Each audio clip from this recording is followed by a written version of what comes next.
Today was my first call as a search and rescue officer. I knew it would be easy. They wouldn't give a job with any risk of danger to the rookie. I still felt like I could barely breathe as I tried to project confidence. It was hard to look confident and not break down with emotion seeing what was in front of me. My partner returned from the shocked and crying parents. "This is going to be part of the job. You're going to have to deal with it," he said.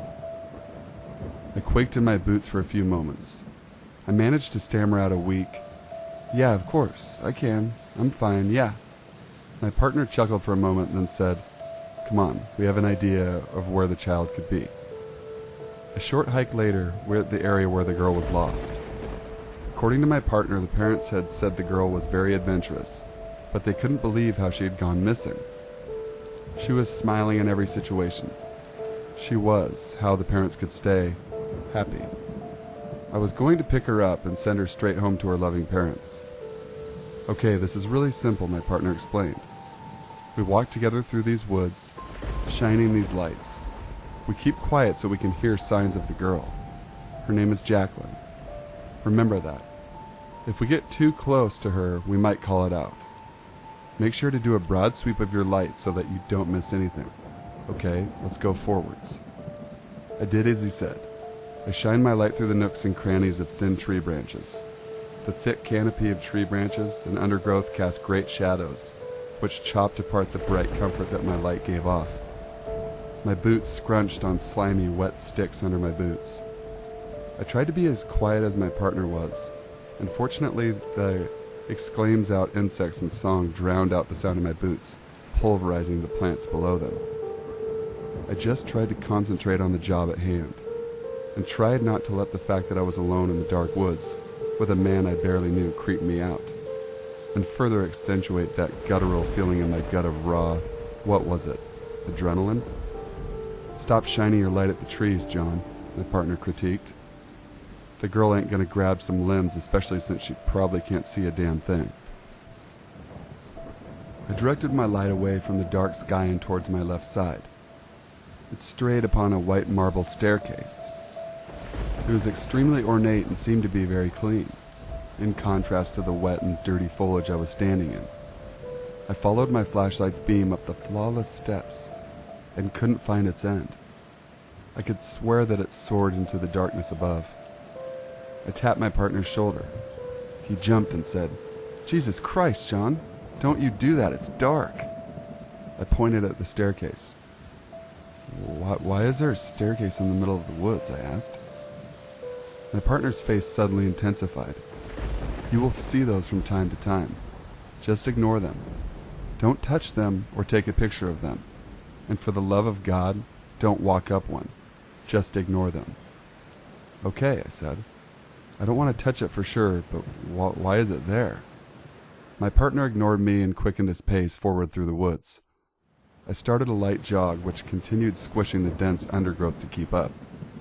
I hit a hard fallen tree branch, and like a bowling pin I pitched down. I moaned softly and brought my slightly numb body up and hastened to not lose my partner.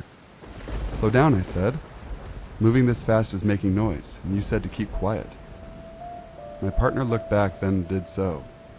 Now that we were back to the quiet of the woods, I could hear the soft, shrill cry of a baby. I stopped moving forward and concentrated my hearing on the quiet hum of the cry. It seemed to be coming from an open clearing to the right. "You hear that?" I whispered. "Yeah, I do. Now this is a child whose parents likely told to be wary of strangers. So we will keep it down until we find this sweetheart, right?" "Sounds good," I agreed, trying to keep a professional face. "Is this how the rest of the job is going to be like?" I thought weirdly, as we slowly followed the cry towards the clearing. This was a little more than I thought it would be. "Come on," I quickly chastised myself. "This is your easy first job. Man up." We made it to the clearing in the woods. The moon was blocked out by towering clouds in the vast sky above, so the only thing keeping the dark from completely swallowing us was the ray of our flashlights. The shrill sound of crying had intensified, like the slow turn upwards of a volume dial on a radio. I could swear we were standing right on top of the baby. but when I shined my light around the towering trees in the distance, surrounding the clearing, I couldn't see anything that looked anywhere human. My partner and I stood clearly perplexed when I could feel something soft and stringy drop onto my head. I shrieked out loud and ran my hands through my hair, stubbled hair trying to separate whatever it was out. I brought some of the dry material into my hands, and my partner shined a light onto it. It was hair, human hair. I started strongly shaking my hands to get it out, but my partner quickly grabbed them. "This might be useful," he said. "Put it in your pocket." Now, with hair flowing out of my pockets, we continued pouring our lights over the clearing, all the while the shrill of a baby's cries permeated the air, practically making it the only thing I could hear. Shining my lights toward a different area of the clearing, I put my light onto what looked like a tall adult man standing there. The sound of the baby immediately disappeared, and as I continued listening, that familiar croaking of crickets had ceased. I could feel a direct and deliberate stare penetrate my body. I turned my body while trying to stop my quivering to the face of the man in the distance. He didn't seem clothed at all, but I wasn't seeing any genitalia. It seemed like the entire body was smoothed over with gleaming skin, except there was a slightly small, straight slit for a mouth. The mouth opened and crystal clear. I could hear the exact cry of the baby we were tracking earlier, emitting from its ear-splitting volume. I turned around, and I ran.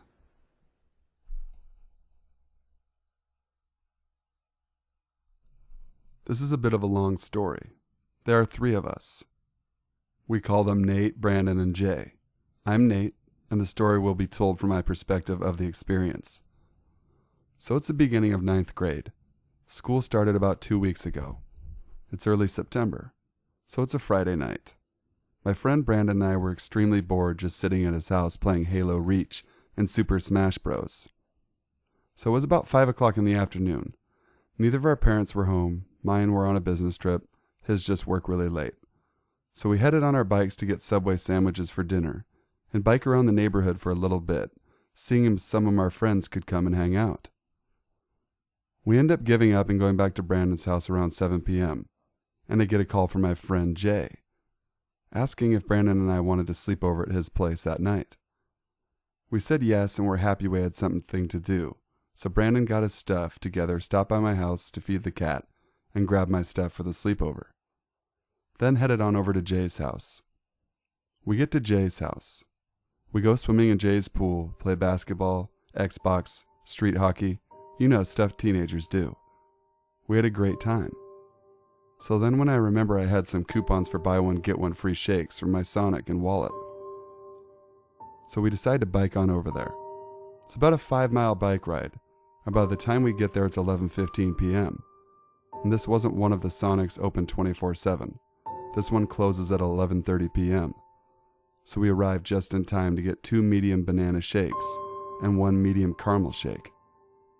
So we hang out and get the shakes. It was 11:25. And Jay's dad texted us we needed to be back by 1:45 a.m., which was far past curfew for our age.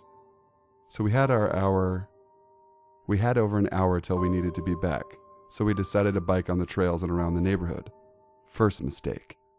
It was a pretty calm night. Actually pretty relaxing. It was a good temperature, cool 60 or 65 degrees, and a nice breeze. So, as we were riding around the paths, we end up accidentally making a wrong turn. Second mistake. After 20 or 30 minutes of biking, we realize we are completely lost in the forest. So we stop. Third mistake. So after we stop, we turn on the flashlights on our cell phones to look around the forest to see if we recognize the area. As we are looking around, Brandon turns around and screams as his light shows up on 3 or 4 men with nightmare-inducing facial expressions. Jay and I look back and we scream. The scary men scream and let out a freaky laugh. We take off on our bikes as fast as our legs could carry us. We were never 100% sure if they chased us or not, but we were going too fast to notice, and didn't want to risk slowing down to look back and have a chance of getting caught by them.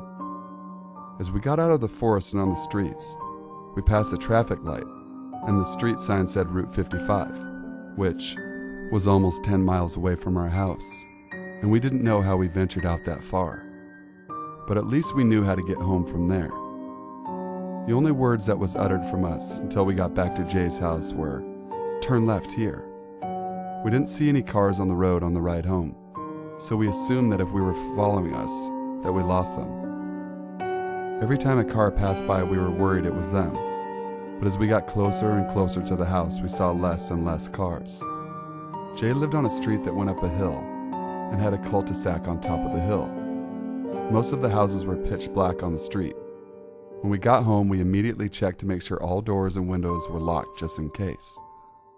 We then scrambled upstairs to Jay's room and sat in a circle on the floor in complete silence. Then Brandon broke the silence by saying, "Nate? Jay? What the hell just happened?" The three of us are still really good friends to this day. We never saw the people who we saw in the woods that night again. It's been a few years since then, but one thing is for sure. The three of us will never forget that experience.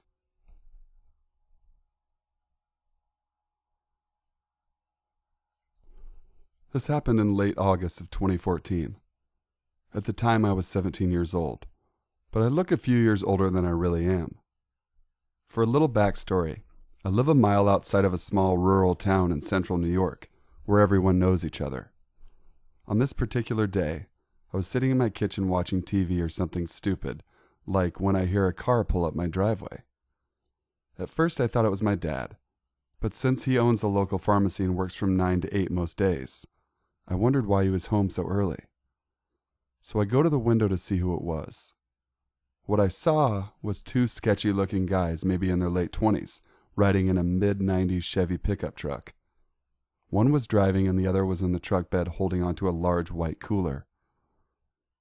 This was strange because it looked like a freezer that you would keep in an unused room in your house and store food in. Once they stop in my driveway, the driver gets out, walks up to my door and rings the doorbell. At this point, I think this is a little strange, so I run to my room and grab my knife.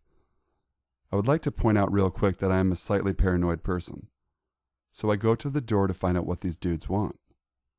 The driver said they were selling meat and that they were wondering if I was interested. All the while, the guy in the back of the truck was just staring me down like he had bad intentions. When the driver asked if I wanted to buy some meat, I told him no and that I was a vegetarian. I would like to say that I'm not a vegetarian. Even after I told him this, he kept insisting that I let him in so he could show me his products. This is when I fully realized that something was wrong. So after a few minutes of him begging me to let him in, all the while he was getting more and more pushy and I was getting more irritated. I told him that if he didn't get off my property, I would call the police. This made the driver turn pale and wide-eyed, and he said that he was going to leave. I'm not 100% certain what the two men really wanted, but I think they wanted to scope my house out so they could attempt to break in at a later time, and how the driver reacted to what I said really makes it seem like he had bad intentions. Thankfully, I have not seen those two guys again, but I am still cautious when it comes to random people that I don't know. Thanks for listening, guys. This is The Sinful Savant. I want to thank everyone for their support, kind words, comments, all that. That makes everything so much better and so much fun. Everything's really going well with the channel. It's growing more and more by the day, and that's your guys' deal. I really appreciate all the support. So please make sure you leave a like, comment, and if you haven't subscribed already, hit that subscribe button. And email me your true scary stories, guys. My email is in the info box below. Hope everyone's having a great weekend. Take care and be safe. And until next time, stay sinful.